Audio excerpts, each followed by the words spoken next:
1973లో డైరీని ఒక ప్రభుత్వం కార్పొరేషన్ కింద మార్పు చేసింది. ఆ రోజు 1956 చట్టాన్ని తీసుకొని ఈ చట్టం ప్రకారం ఏదైతే కార్పొరేషన్ ఏర్పడిందో దానికి ఎండి, డైరెక్టర్లు ప్రభుత్వ అధికారుల ఆధీనంలో నడిచిన విషయం కూడా ఈ సందర్భంగా తెలియజేస్తున్నాను. దీన్ని 1981లో 3 అంచెల సహకార డైరీ వ్యవస్థగా తీసుకొచ్చారు అధ్యక్ష. 1964 సహకార చట్టం ప్రకారం ఇందులో గ్రామ స్థాయి, జిల్లా స్థాయి, రాష్ట్ర స్థాయి సహకార వ్యవస్థ ఉంటుంది. ఇందులో అందరూ ప్రభుత్వ అధికారులు ఉంటారు. ఒక సంవత్సరానికి 1000 రోజులు నామినల్ లీజ్ కింద ప్రభుత్వం ఆస్తులన్నీ కూడా దీనికి బదలాయించే సిస్టమ్ ఆ రోజు ఉండేది అధ్యక్ష. అయితే 1983లో విశాఖ డైరీ అధ్యక్ష జిల్లా సహకార సంస్థగా ఏర్పడింది.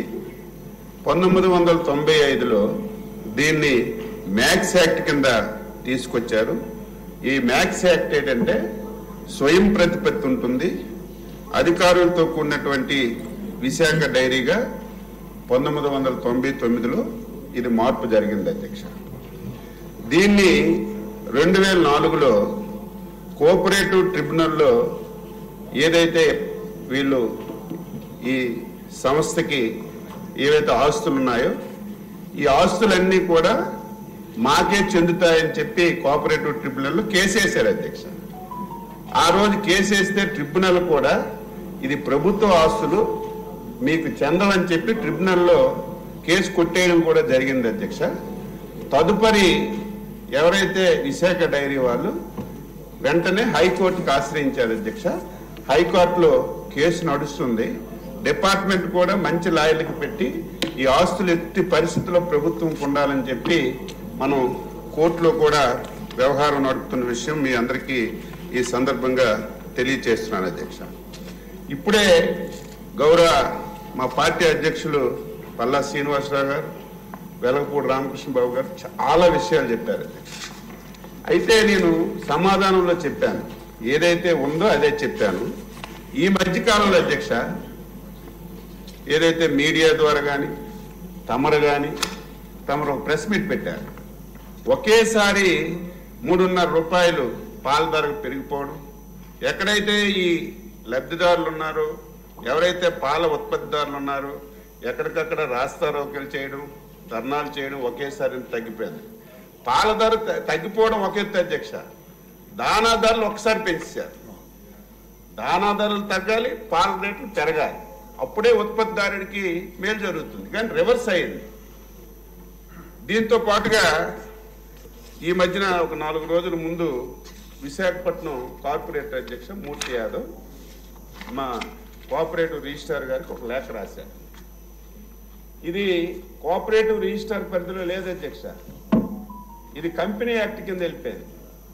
అప్పుడు మా రిజిస్ట్రార్ గారు మా ఎండి గారికి దీని మీద ఎంక్వైరీ చేయమని చెప్పి నిన్నే ఒక లేఖ రాశారు అధ్యక్ష.